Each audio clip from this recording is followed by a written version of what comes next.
Continuing with F. Bruce's The Canon of Scripture. In this session, we begin Chapter 12, the Muratorian Fragment. The manuscript and its contents. In 1740, a Latin list of New Testament books was published by Lodovico Antonio Muratori, a distinguished antiquarian and theologian in his day, from a codex copied in the 7th or 8th century at the monastery of Bobbio in Lombardy, but later lodged in the Ambrosian Library, Milan, of which Muratori had at one time been keeper. There it still is, catalogued. He gives the catalog number. A footnote says that some fragments of the list have been identified in 4 codices of the 11th and 12th centuries at Monte Cassino. A facsimile and transcription of the list were published by S.P. Tregelles in Canon Muratorianis, the earliest catalog of the books of the New Testament, published by Oxford in 1867. A convenient edition of the text was published by Hans Lietzmann as number 1 in the series Kleine Texte, published in Berlin 1933. It includes the text of the Cassino fragments. The date at which the list was originally drawn up is disputed. It belongs most probably to the end of the 2nd century. A.C. Sundberg, Jr. presents a strong case for a 4th century date in Canon Muratori, a 4th century list, in the Harvard Theological Review in 1973. He finds the closest affinities of the list to be with 4th century lists of Eastern origin. Quite apart from the question of dating, this article is one of the best recent studies of the Muratorian list. On the point of dating, Sundberg has been ably answered by E. Ferguson in Canon Muratori, Date and Provenance in 1982. The Latin text has suffered from being copied by one or more barely literate scribes. There are several errors which cry out for emendation. Many scholars have held that behind the Latin wording lies an original Greek text which has been completely lost. On the whole, however, it seems more likely that Latin was its original language and that the list dates from the time when the Roman Church, which had been Greek-speaking since its foundation in the 1st century, was beginning to be bilingual. The document is best regarded as a list of New Testament books recognized as authoritative in the Roman Church at that time. In addition to naming the books, it makes a number of observations on them, reflecting the contemporary opinion of some churchmen. The manuscript is mutilated at the beginning. Since its first complete sentence mentions Luke as, quote, the 3rd book of the Gospel, it had presumably mentioned 2 others, and it is not excessively speculative to suppose that these were Matthew and Mark. If so, the first words to be preserved on the manuscript are the last words of a sentence about Mark. Quote, at these, however, he was present, and so he set them down, end quote. Then the document continues. Quote, the 3rd book of the Gospel according to Luke. After the ascension of Christ, Luke the physician, whom Paul had taken along with him as a legal expert, wrote the record down in his own name in accordance with Paul's opinion. He himself, however, never saw the Lord in the flesh, and therefore, as far as he could follow the course of events, began to tell it from the nativity of John. The 4th Gospel is by John, one of the disciples. When his fellow disciples and bishops encouraged him, John said, fast along with me 3 days from today, and whatever may be revealed to each, let us relate it one to another. The same night it was revealed to Andrew, one of the apostles, that John in his own name should write down everything, and that they should all revise it. Therefore, although different beginnings are taught for the various books of the gospel, it makes no difference to the faith of believers, since in all of them everything has been declared by one primary Spirit.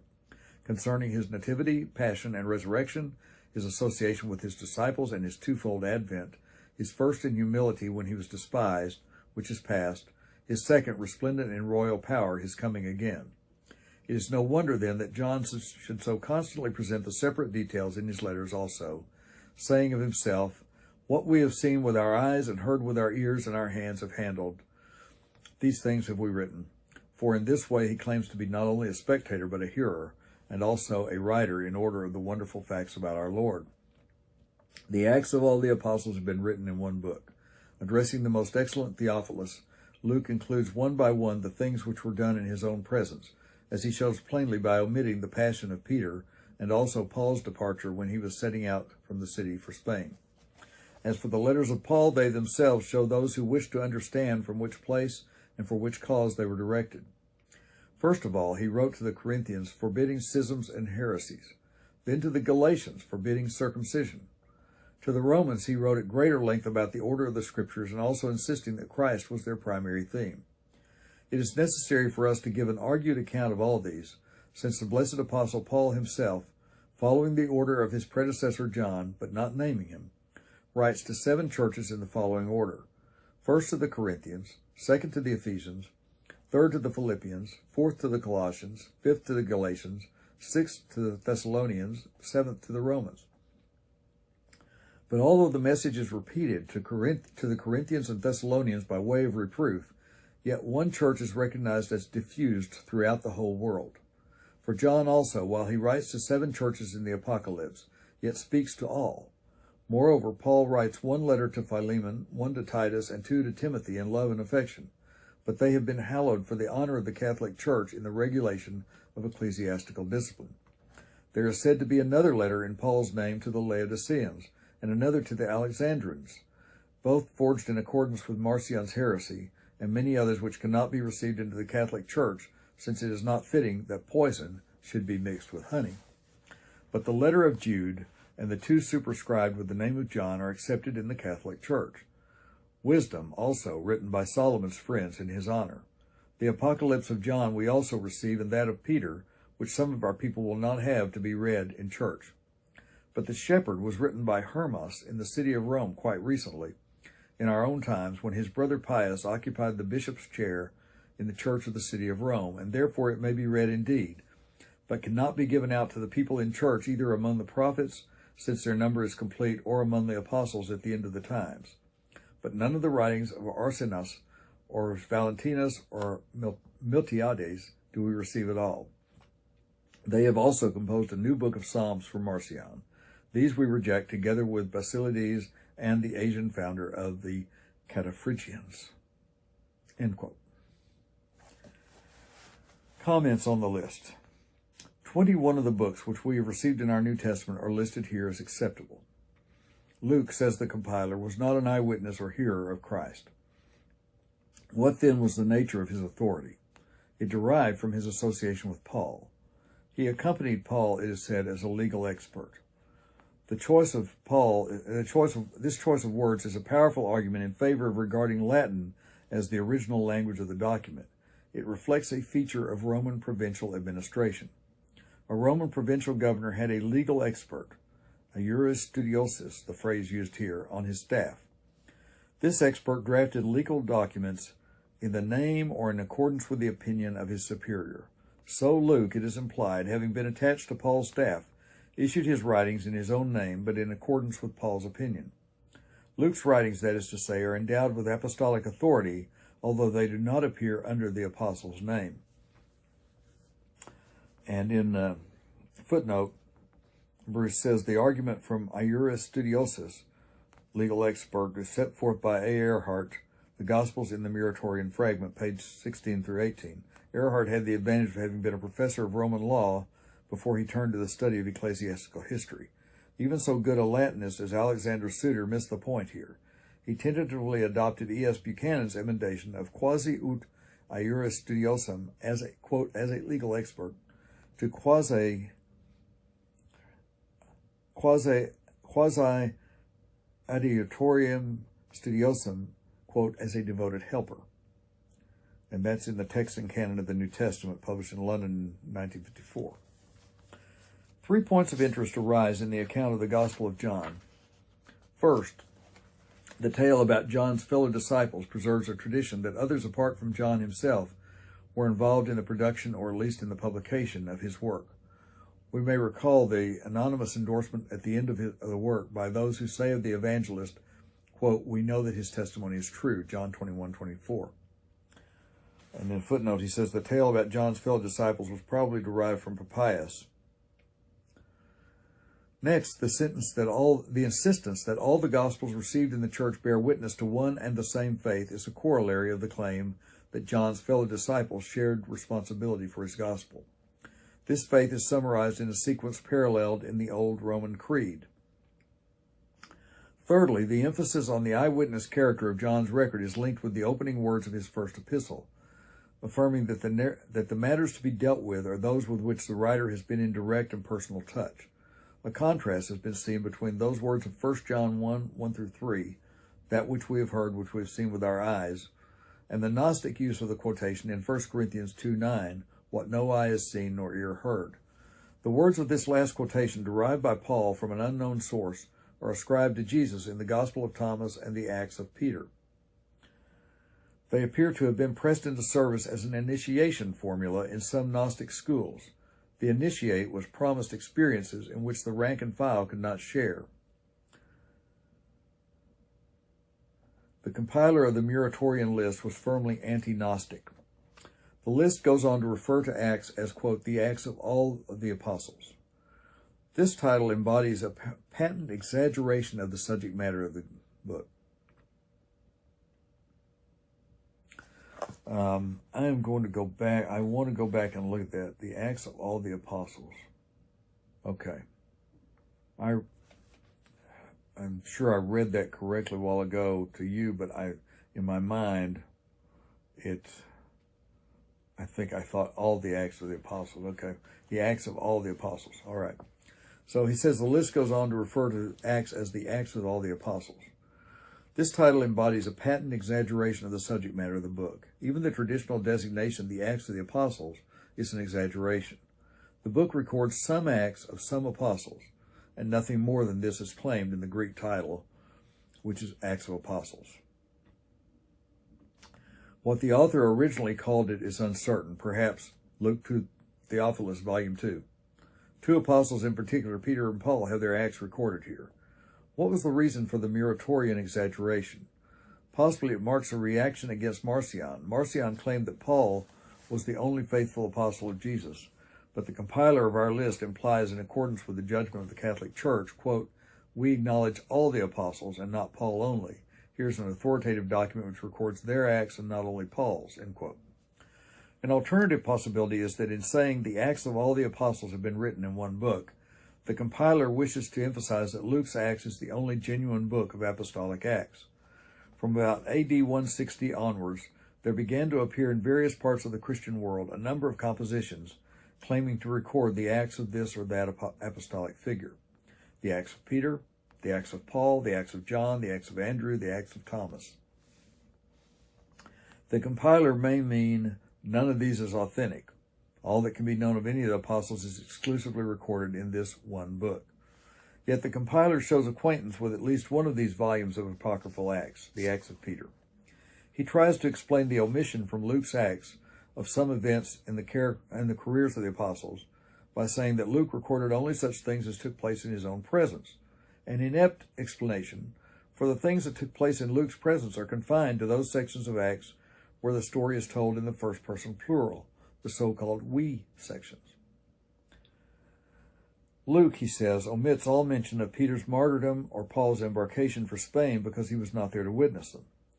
Now, these two events, unrecorded by Luke, are narrated in the Acts of Peter, which the Muratorian compiler evidently knew. The Acts of Peter opens with Paul's setting out for Spain from Ostia at the mouth of the Tiber, and ends with an account of Peter's crucifixion, head downwards, at his own request. Neither the writer of the Acts of Peter nor the compiler of the Muratorian list probably had any basis for Paul's voyage to Spain, apart from his own statement of his travel plans in Romans 15:24 and 28. As for the letters of Paul, 13 are listed, including the 3 pastorals. And in a footnote, Bruce adds, the curious order of Paul's letters suggests that the basis was a list of the letters following more or less their order in Marcion's New Testament, with Galatians removed from its leading place. If this list were written in 2 columns, so that Corinthians came at the top of the first column and Romans at the top of the second, then someone copying the titles down the first column and up the second would produce an order not unlike that in the Muratorian fragment. But special attention is paid to those addressed to churches, 7 churches in all, So the compiler insists, but he is mistaken, for Galatians was addressed to several churches, all the churches of Galatia, in fact.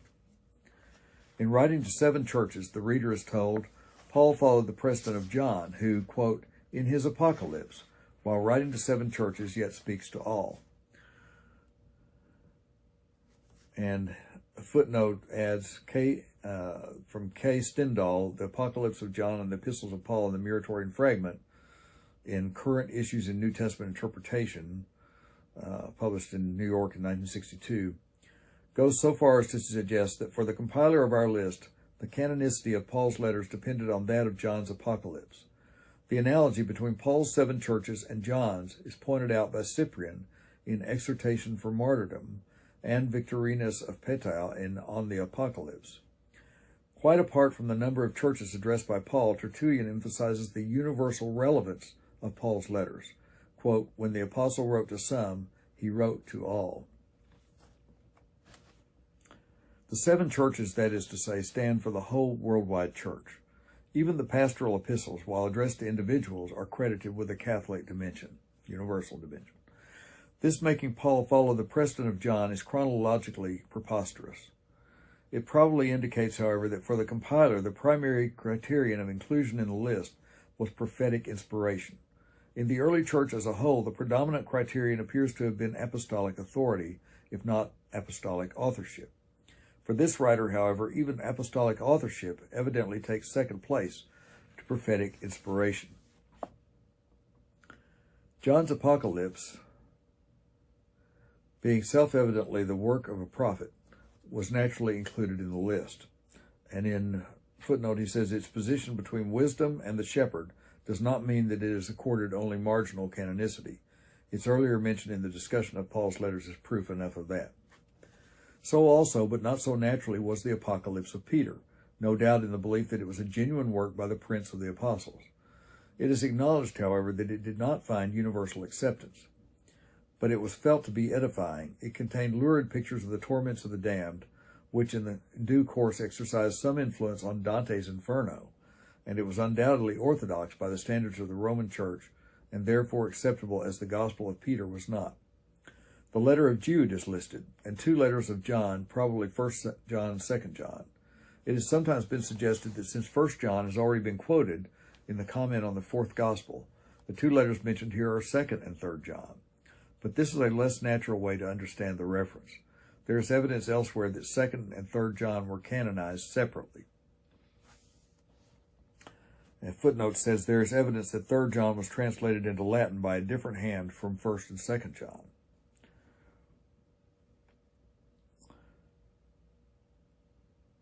Behind the statement in Latin that 2 epistles of John, quote, are accepted in the Catholic Church, P. Katz, in the Johannine epistles in the Muratorian Canon, discerns a Greek form of words which means 2 in addition to the Catholic epistle. Let's see.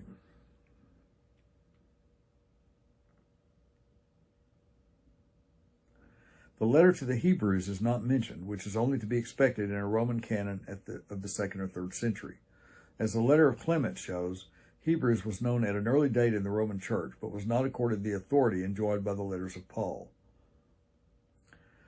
What is indeed surprising in a Roman list is to find no mention of 1 Peter. One eminent scholar thought that both 1st and 2nd Peter were originally listed after the mention of John's Apocalypse, but were accidentally lost in the process of copying through the omission of a line. When the existing text speaks of John's Apocalypse and Peter's, Theodor von Zahn thought that the list originally continued with the words epistle. There is also another epistle of Peter, followed by the clause, quote, which some of our people will not have to be read in church, end quote. But this was a purely conjectural emendation not required by the text. If it is surprising to find the Wisdom of Solomon, known to us as a book of the Old Testament Apocrypha, listed here among New Testament books, let it be reflected that so far as its date goes, it may be closer to the New Testament age than to that of the Old Testament. Some students have dated it as late as AD 40.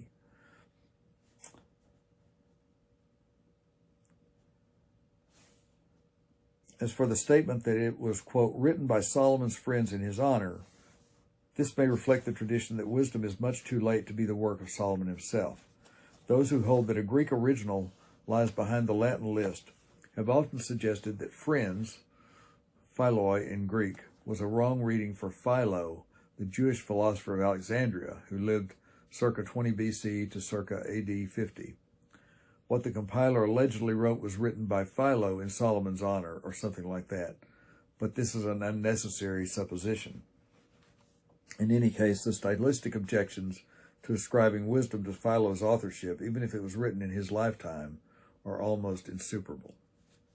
All right, I promised after the last session went 35 minutes that I would quit at 20 minutes on this one.